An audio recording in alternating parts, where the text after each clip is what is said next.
Welcome to our channel Finance Top Notch.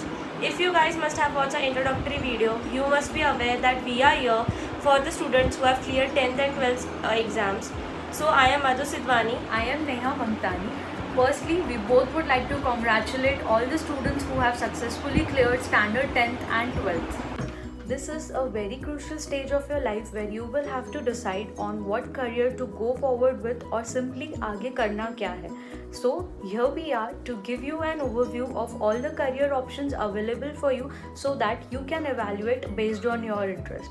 This video is not just for the students but parents. इसे आप भी देखिए ताकि आप अपने बच्चों को सही डिसीजन लेने में हेल्प कर सकेंगे. So stay tuned with us till the end of this video. I would like Madhu to take it. हो गया अपने परसेंटेजेस मार्क्स बता के अपने रिश्तेदारों को दोस्तों को. So let's start. Basically, I would like to give a glimpse of all the three streams. Basically, you must be aware which streams are available, that is science, commerce and arts. Students who have cleared 12th standard must have obviously selected the stream. So basically, this would help 10th standard students. हो गया अपने percentages marks बता के अपने रिश्तेदारों को दोस्तों को. So let's start. Basically, I would like to give a glimpse of all the three streams. Basically, you must be aware which streams are available, that is science, commerce and arts. Students who have cleared 12th standard must have obviously selected the stream. So basically, this would help 10th standard students. My first suggestion to you guys will be, don't select any stream on the basis of your marks. Select it on the basis of your interest. Let's talk about science first. You must have got a basic idea which are the subjects that interest you the most. Like subjects like physics, chemistry, biology and mathematics interest you the most, and you are willing to make a career in these subjects, then you can think of science stream. But don't just think of this stream on the basis of your good marks. Also, जिनको थोड़े कम marks मिले हैं वो भी science stream ले सकते हैं, बस आपको थोड़ा एडमिशन के लिए थोड़ा स्ट्रगल करना पड़ेगा. Let me put it forward as science में there are two options like medical and non-medical. Medical में भी आप लोग अच्छी करियर अपॉर्चुनिटीज़ देख सकते हो like doctor, nurse, pharmacy, and non medical में आप लोग इंजीनियरिंग, आर्किटेक्चर, बीएससी देख सकते हो. Now let's start with arts. Arts is oftenly a underestimated stream, but there are many career opportunities available in this stream also. Like मैंने खुद personally अपने friends को देखा है जिन्होंने आर्ट सिलेक्ट किया है एंड आज बहुत सक्सेसफुल करियर बना लिए हैं उन लोग ने. सो you can definitely give a thought for art stream also. And I will just give you broader opportunities available in arts. Like you can think of Indian administrative services, IAS, hotel management, BA में भी आप अपने choice का कर सकते हो. Like BA in economics बहुत लोग करते हैं. मास कम्युनिकेशन एंड जर्नलिज्म कर सकते हो, इवेंट मैनेजमेंट और hospitality and fashion designer. So you can definitely give a thought of arts industry. So here I conclude for arts. Now let's go forward for commerce stream. This is the stream from where we belong to. So naturally we'll be giving you a better picture for commerce. So commerce में भी हम लोग ऐसे bifurcate कर सकते हैं. There is business stream and there are professional courses available. इस stream में ना आप लोग एक नया सब्जेक्ट पढ़ोगे, that is accountancy, which is the core in the commerce stream. Now business studies के लिए आप लोग BBA, MBA सेलेक्ट कर सकते हो. प्रोफेशनल कोर्सेज भी कर सकते हो, that is CA, CS, CMA, ACCA. इन सारे कोर्सेज में एक हम डिटेल व्यू आपको बताएंगे जो आपको नेहा बताएगी. Okay, then by now I hope you have a broad idea on each stream and Madhu ने आपको sufficient information दिया ही है at least to decide which stream interests you the most. As you all know that I am a chartered accountant and I belong to the field of commerce, I'll be able to elaborate more on career opportunities available in commerce. I have made a list of few major courses in commerce which will give you some really nice career opportunities. Please note that this is not an exhaustive list and there may be many other options available, but I will be giving you information specifically on these courses. So first let's talk about BCom, that is Bachelorette of Commerce. ये एक simple 3 साल का course है और comparatively इसका cost भी बहुत ज़्यादा कम है. This is a very basic course. इसका कॉस्ट भी as compare to other courses थोड़ा सा कम होता है. बट आई वुड रिकमेंड कि अगर आप BCom कर रहे हैं तो आप किसी अच्छे कॉलेज या यूनिवर्सिटी से करिए तो आपकी डिग्री का थोड़ा वैल्यू ज़्यादा होता है. क्योंकि जब आप कोई अच्छे कॉलेज या यूनिवर्सिटी से आपका ग्रेजुएशन कंप्लीट करेंगे तो आपके प्लेसमेंट अपॉर्चुनिटीज़ आपको ज़्यादा अच्छे मिलेंगे. You will get better career options. And also along with BCom you can pursue some other professional courses as well, जैसे कि CA, CS, CMA etcetera.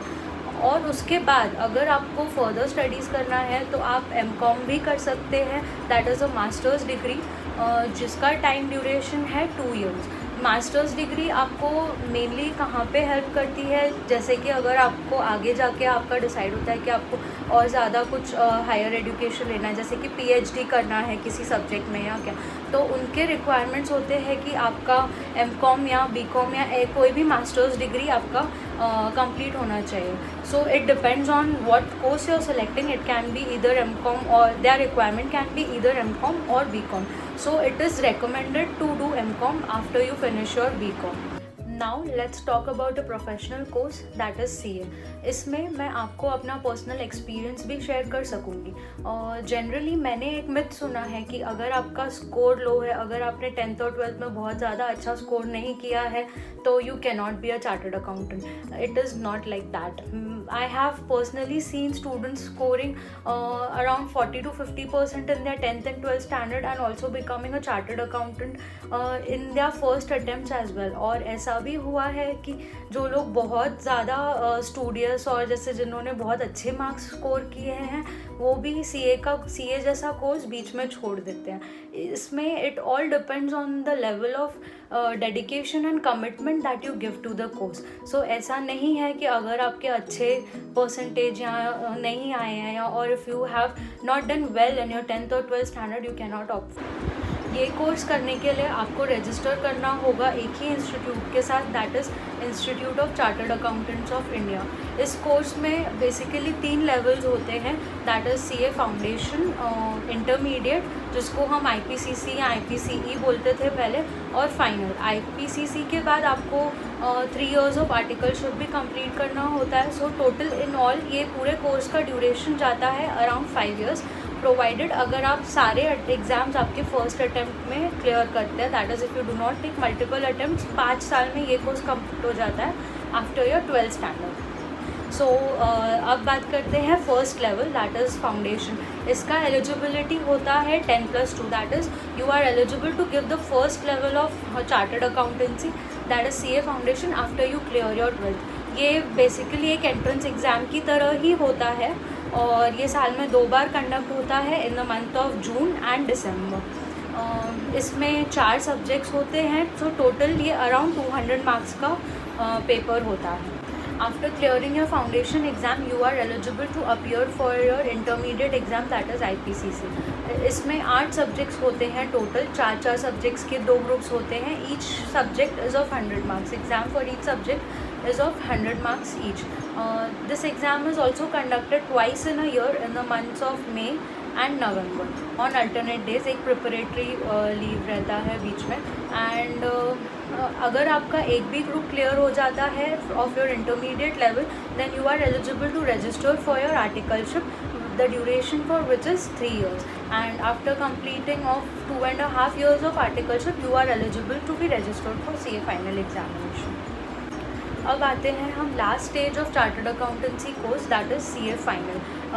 To be eligible for CA final you should have been cleared both the groups of intermediate. आपके दोनों groups clear हो जाने चाहिए intermediate के, plus 2.5 years of articleship duration आपका complete हो जाना चाहिए। And in addition to that कुछ छोटे सर्टिफिकेट कोर्सेज होते हैं conducted by the institute of chartered accountants of India itself. बहुत ही छोटे कोर्सेज होते हैं ऑफ अराउंड 15 days ईच, वो आपके ख़त्म हो जाने चाहिए to be eligible to give the final examination.